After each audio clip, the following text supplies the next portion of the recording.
Hi friends, இன்னைக்கு என்ன தலைப்பு அப்படின்னா, நம்மளோட மனைவி இருக்காங்கல்ல, அவங்க ஷாப்பிங் போனால் என்னென்ன நடக்கும், என்னென்ன பிரச்சனைகள்லாம் ஃபேஸ் பண்ணுவாங்க, அதை எப்படி நம்ம சமாளிக்கலாம். ஒரு முக்கியமான 5 விஷயம் என்னுடைய அனுபவத்தில் நான் கற்றுக்கிட்ட விஷயங்களை உங்களுக்கு ஷேர் பண்ணுறேன். ஒரு மனைவி என்பவள் ஒரு ஹஸ்பண்டை கூப்பிட்டாங்க அப்படின்னா உடனே போயிருங்க. போகாமல் இருந்தால் என்ன நடக்குங்கிறத வீடியோவில் சொல்கிறேன்.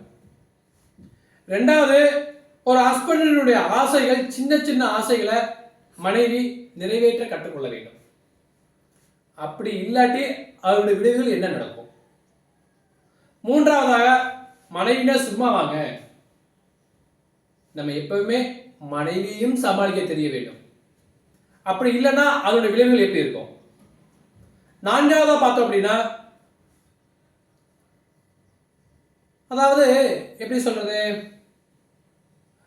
ஒரு ஆண்கள், ஒரு ஹஸ்பண்டு எப்படித்தான் திறமைசாலியா இருந்தாலும் அவங்கள எது வந்து காப்பாற்றும், மனைவி கிட்ட இருந்து காப்பாற்றக்கூடியது ஒன்று ரொம்ப ரொம்ப முக்கியமானது. அது இந்த வீடியோட எண்டில் சொல்றேன். அஞ்சாவது, ஒரு மனைவி அவங்க ஹஸ்பண்டை எப்படி நினைக்கிறாங்கன்னு தெரியல. அவங்க எப்படி நினைச்சாலும் சரி, ஆனா ஒவ்வொரு கணவன் என்ன நினைப்பாங்க அதையும் கண்டிப்பா இந்த வீடியோட எண்ணில் சொல்றேன். வாங்க நம்ம வீடியோக்குள்ள போகலாம். முதல் பாயிண்ட், மனைவி கூப்பிட்டா உடனே போயிடணும் அப்படின்னு சொல்றல. இதுக்கு என்ன காரணம்? ஃபார் உதாரணத்துக்கு, மனைவி ஷாப்பிங் போறாங்க. ஷாப்பிங் போயிட்டு ஒரு 4 மணி நேரம் 5 மணி நேரம் போராடி அவங்களுக்கு பிடிச்ச ஐட்டங்கள் வீட்டுக்கு அவங்க வந்து அனாவசியமா எதுவும் வாங்க மாட்டாங்க. வீட்டுக்கு என்னென்ன தேவையோ இந்த ஐட்டங்கள் எல்லாமே வாங்குறாங்க. ஒரு குறிப்பிட்ட அமௌண்ட்டுக்கு எல்லாம் பர்ச்சேஸ் பண்ணிட்டாங்க. பர்ச்சேஸ் பண்ண பிறகு பில்லு போடையில எல்லா ஐட்டமும் எடுத்து வச்சு பில்லு எல்லாமே போட்டு முடிச்சிட்டாங்க. அப்ப பில்லு போற பையன் கேட்கிறாரு, என்னமா பைக்கில் பார்க்குறாரு, ரிமோட் கிடக்குது. அப்ப அந்த பையன் கேட்கிறான், என்னமா ரிமோட் இங்கே கொண்டாந்துட்டீங்க அப்படின்னு அந்த அம்மா சிரிக்குது. நான் என் வீட்டுக்காரரை கூப்பிட்டேன், அவர் வரமாட்டேன்ட்டாரு. அவர் மட்டும் நான் விட்டுட்டு வருவேன்னா, அதனால ரிமோட்டை கொண்டாட்டேன். இப்போ அவர் எப்படி பார்ப்பாரு, டிவி பார்ப்பாரு, எப்படி மேட்ச் பார்ப்பாரு, எப்படி ஃபைட் பார்ப்பாரு, அவர் பிடிச்ச சேனல் எப்படி பார்ப்பாரு. நான் கூப்பிட்டு வராத மனுஷனை நான் என்ன பண்ணுவேன், அவரை எவ்வளவு கசக்கணுமோ, எவ்வளவு புளியணுமோ, எவ்வளவு சங்கடப்படுத்தணுமோ அவ்வளவு சங்கடப்படுத்திட்டு வந்திருக்கேன். இப்போ ரிமோட்டை கொண்டாட்டல, அவர் என்ன பண்ணுவாரு, அதான் ரிமோட்டை கொண்டாட்டேன். அதனால உங்களுடைய மனைவிமார்கள் உங்களை கூப்பிட்டாங்கன்னா உடனே போயிருங்க. இல்லாட்டி இப்படி சின்ன சின்ன சந்தோஷங்கள் நம்ம இழக்க வேண்டியது. ஓகேவா? நம்பர் 2, ஒரு கணவனின் ஆசைகளை நிறைவேற்ற கற்றுக்கொள்ள வேண்டும். சின்ன சின்ன ஆசைகளை நிறைவேற்ற கற்றுக்கொள்ள வேண்டும். இது எப்படின்னு பாக்குறீங்களா? இப்ப மனைவி அடுத்து அந்த பில்லுக்காரன் பையன் சொல்றாங்க, தம்பி அப்படின்ட்டு அந்த கிரெடிட் கார்டை எடுத்து கொடுக்குறாங்க. கார்டை எடுத்து கொடுத்த உடனே பில்ல உள்ள பையன் என்ன பண்ணாப்ல, பில்லு போட்ட அத்தனை ஐட்டங்களையும் உள்ள வாங்கி போட்டாப்ல. எப்படி? அவங்க பையில வச்சு அந்த பேக் பண்ண ஐட்டங்கள் எல்லாம் திரும்பி உள்ள எடுத்து போட்டாரு. என்னப்பா, நான் கார்டை கொடுக்குறேன், நீ ஐட்டத்தை கொடுக்காம நீ மட்டும் ஐட்டத்தை உள்ள தள்ளி விடுற அப்படிங்கிறாங்க. அம்மா, உங்க வீட்டுக்காரு உங்க கிரெடிட் கார்டை லாக் பண்ணிட்டாருமா அப்படிங்கிற. எப்படி இருக்கு அந்த அம்மாவுக்கு? 4 மணி நேரம் போராடி மனசுக்கு பிடிச்ச ஐட்டங்களா, பிள்ளைங்களுக்கு என்ன வேணும், கணவருக்கு என்ன வேணும், மாமனார் மாமியாவுக்கு என்ன வேணும்னு சொல்லி பார்த்து பார்த்து வாங்கின ஐட்டங்கள்லாம் பில்லு போட முடியல. பில்லு போட்ட பிறகு காசு கொடுக்குறாங்க, அந்த கிரெடிட் கார்டை கொடுக்குறாங்க, லாக் ஆயிடுச்சு. அந்த அம்மாவுக்கு அப்படியே ஷாக் ஆயிட்டாங்க. தம்பி, இந்த கார்டு போன என்ன, நான் எடுத்துட்டு வந்தது எங்க வீட்டுக்காட்டு கார்டு, இந்தப்பா இந்த கார்டை கொடுக்குறாங்க. மனைவிட சும்மாவா?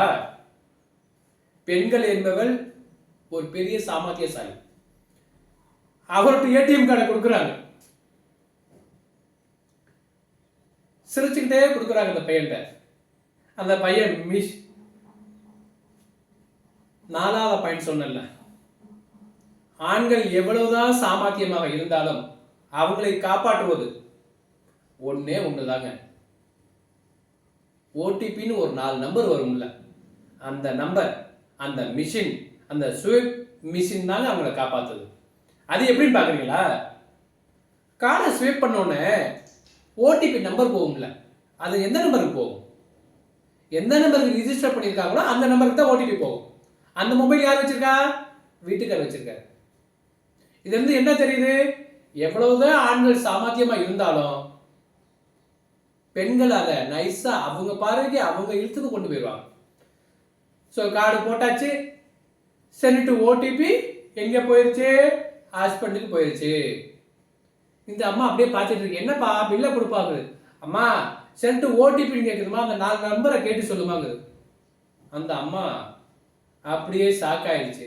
அவருக்கு தெரியாம கொண்டு அந்த ஏடிஎம் கார்டை எப்படி நம்பர் கேட்டு வாங்குறது? அப்படியே மனசு நொந்து அப்படியே அழுதுகிட்டே இருக்காங்க. என்னடா இவ்வளவு பொருள் வாங்கி கடைசியில இவ்வளவு சாமர்த்தியமா இருந்தோம், நம்ம ஒன்றும் பண்ண முடியலையே, வீட்டுக்கார ஏமாத்தணும்னு நினைச்சோம் ஏமாத்தவும் முடியலையே, இப்ப என்ன பண்றதுன்னு சொல்லி ரொம்ப மனசு ரொம்ப புலம்பி போயிருக்காரு.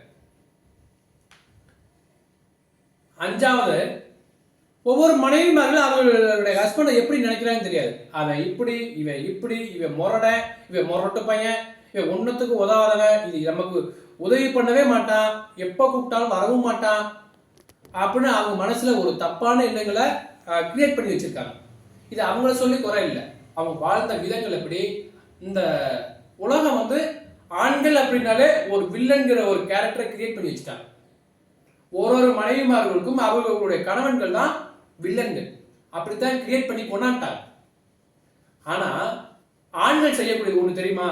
மனைவி எங்கே போனாலும் என்ன செஞ்சாலும் அவங்களுடைய எண்ணங்கள் சிந்தனைகள் என்ன வேலை பார்த்தாலும் சரி, அவங்களுடைய எண்ணங்கள் சிந்தனைகள்லாம் எங்கே இருக்கும்? வேலை பார்க்குற இடத்துல ஒரு பக்கம் இருந்தாலும் மனைவி என்ன பண்ணுவாங்க, அவன் எப்படி சமாளிப்பா, அவன் நேரம் என்ன செஞ்சுக்கிட்டு இருப்பா, அவங்களுடைய எண்ணங்கள் எல்லாம் அவங்கள சுற்றி தான் ஓடும். ஐயோ இந்த இடத்துக்கு போயிருக்காங்களே, அவங்க ஒத்தையா போயிடுவாங்களா, ரைட் இந்த இடத்துக்கு போயிருக்காங்களே போயிட்டு வந்துருவாங்களா, சரி நேரம் அந்த இடத்துக்கு போயிட்டு நேரம் திரும்பி வந்திருப்பாங்களா, இப்படியே ஒவ்வொரு இடமும் ஒவ்வொரு நிமிடமும் அவங்கள பத்தி தான் நினைச்சுக்கிட்டே இருப்பாங்க.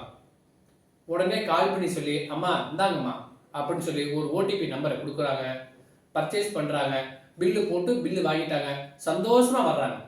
இதுதாங்க ஒரு சிறந்த தம்பதியர்களுக்கான ஒரு புரிதல். ஒரு கணவன் மனைவியை புரிஞ்சுக்கணும், மனைவி கணவனை புரிஞ்சுக்கணும். ஒரு பெண் என்பவள் ஷாப்பிங் போனா இவ்வளவு பிரச்சனைகள்லாம் நடக்கும்.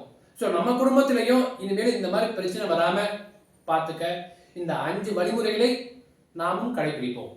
இந்த வீடியோ உங்களுக்கு பிடிச்சிருந்துச்சுன்னா சப்ஸ்கிரைப் பண்ணுங்க, லைக் பண்ணுங்க, கமெண்ட் பண்ணுங்க. நன்றி.